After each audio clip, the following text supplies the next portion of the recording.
माता रामो मत पिता रामचंद्रः स्वामी रामो मत सखा रामचंद्रः सर्वस्वं मे रामचंद्रो दयालुर्नान्यं जाने नैव जाने न जाने मनोजवं मारुततुल्यवेगं जितेन्द्रियं बुद्धिमतां वरिष्ठं वातात्मजं वानरयूथमुख्यं श्रीरामदूतं शरणं प्रपद्ये।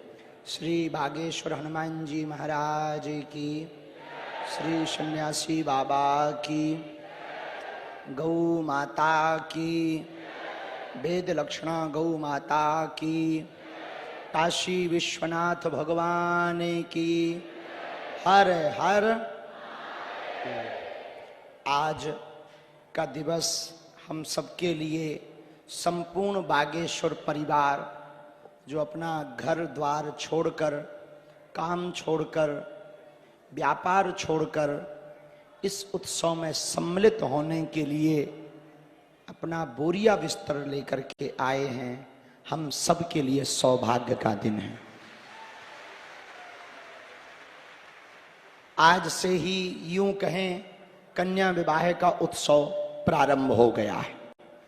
वैसे तो श्रीमद् भागवत कथा के साथ हो गया था, लेकिन सही मायने में आज से यह उत्सव प्रारंभ हो गया, जहां गौ माता के प्रति संपूर्ण भारतवर्ष में श्रद्धा जागृत कराने वाले एक ऐसे महापुरुष जो परम गौव्रती भी हैं, वेद लक्षणा गौ माता की महिमा को संपूर्ण विश्व में पहुंचाने वाले हमारे अभिभावक स्वरूप पूज्यपाद अनंत श्री विभूषित पूज्य श्री मलुक पीठ वाले महाराज जी।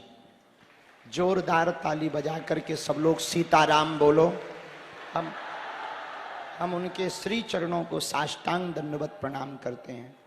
पूज्य त्यागी जी, पूज्य पुजारी जी और उनके साथ में एक और विभूति है जिनके बल के कारण हमको कभी ये नहीं लगता कि हम निर्बल हैं।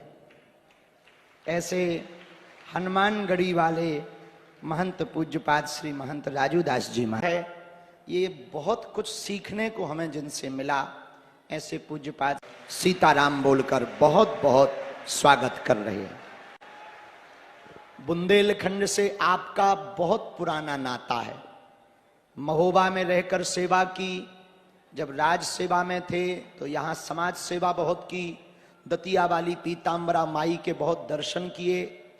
एक दिन अचानक हमको विद्युत परिषद की एक संगोष्ठी में जाने का सौभाग्य मिला, जिसमें श्री हेमंत शर्मा जी TV9 भारतवर्ष वाले अपने बाबूजी के निमित्त पुस्तक का विमोचन करवाने के लिए सबको आग्रह किए।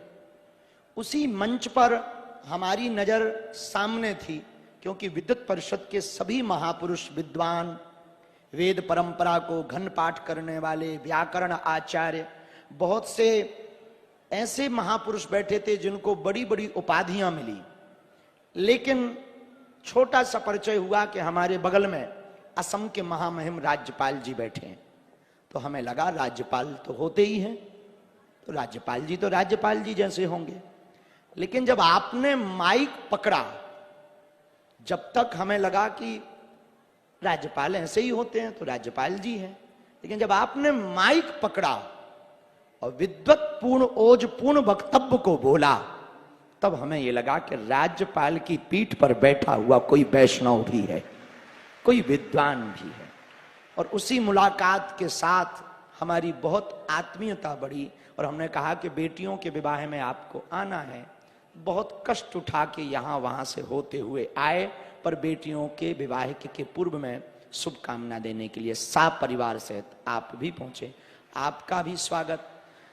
बहुत ज्यादा ना कहते हुए हम एक बात कहें, हमारे बुंदेलखंड का गौरव है इस बात का कि यहाँ बहुत महापुरुष हुए।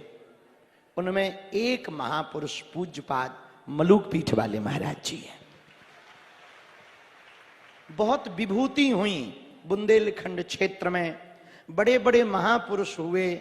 जहाँ शरीर महाराज हुए, जहाँ दतिया वाले पूज्य स्वामी जी हुए, जहाँ मैहर में भी एक बड़े महाराज जी हुए, जहाँ पन्ना में भी एक बड़े स्वामी जी सच्चिदानंद स्वामी जी हुए, जहां बुंदेलखंड में पूज्य एटा में रहने वाले पूज्य श्री गोलोकवासी रामायणी जी हुए, बागेश्वर धाम के बगल में खजुराहो में जहां धूना वाले बाबा हुए, लेकिन वहीं बागेश्वर धाम पर जहां सन्यासी बाबा हुए, उन्हीं महापुरुषों से भी अभूतपूर्व महापुरुष के रूप में इन महापुरुषों को तो हम बहुत नहीं देख पाए, लेकिन हम लोगों का सौभाग्य है इन नेत्रों से ऐसे ही एक महापुरुष के दर्शन हम सब कर पा रहे हैं, जो आज हम सबके सन्मुख विराजमान है, पूज्यपाद मलुक पीठ वाले महाराज। 300 बेटियों का यह उत्सव लगभग 100 एकड़ में आयोजन है, 12 राज्यों की बेटियां हैं।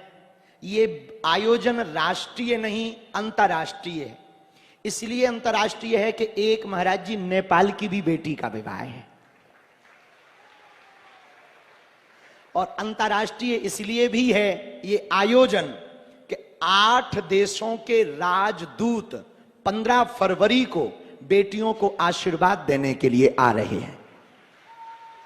साउथ अमेरिका के राजदूत भी आ रहे हैं, उन्होंने भी स्वीकृति दी और उन्होंने वहां से लेटर भी निकाल दिया कि हम भी इन बेटियों के समारोह में सम्मिलित होंगे। और इस बार का यह बुंदेलखंड महाकुंभ का 7वां कन्या विवाह महामहोत्सव लगभग 8 से 10 देशों में लाइव प्रसारित किया जाएगा। इसलिए यह महामहोत्सव बहुत भव्य और दिव्य है। पर संतों के आ जाने से हमारी हमेशा की एक बात पुरानी रही, वो दोहरा रहे, महात्मा जिनकी बाहें पकड़ लेते हैं, परमात्मा उनका कभी साथ नहीं छोड़ते हैं। बहुत ज्यादा बात ना कहते हुए हम अपनी वाणी को यहीं विराम दे रहे हैं और सभी संत जनों के चरणों में नाक रगड़ कर दंडवत प्रणाम कर रहे हैं। पूज्य मलुक पीठ वाले महाराज जी को विशेषतया दंडवत प्रणाम कर रहे हैं कि उन्होंने कृपा की, और हर बार वो महती कृपा कर देते हैं। उनके मुस्कुराने से और आशीर्वाद और स्वरूप दर्शन करने से हमें बहुत बल मिल जाता है। बस यही प्रार्थना है कि ये वाला नियम आप छोड़ना नहीं, यहाँ पर बीच बीच में पधारते रहना, चाहे लड़के आना। पिछली बार आप आए थे तो आपको कष्ट हो गया था हेलीकॉप्टर उड़न खटोला के चक्कर में, तो उस कष्ट के लिए हम आज क्षमा मांग रहे हैं। आज तक वो हमारे मन में है, लेकिन अब कभी आप आना जाना छोड़ना नहीं, ये प्रार्थना हम करना चाह रहे हैं। और महामहिम राज्यपाल महोदय को कहेंगे कि आप तो पहली बार आए, अब श्री गणेश हो गया तो आना जाना लगा रहे, और हम निमंत्रण ना भी भेज पाए तो आप अधिकार सहित कह देना कि हम कन्या विवाह में आ रहे हैं। इसी प्रार्थना के साथ सबको श्री सीताराम।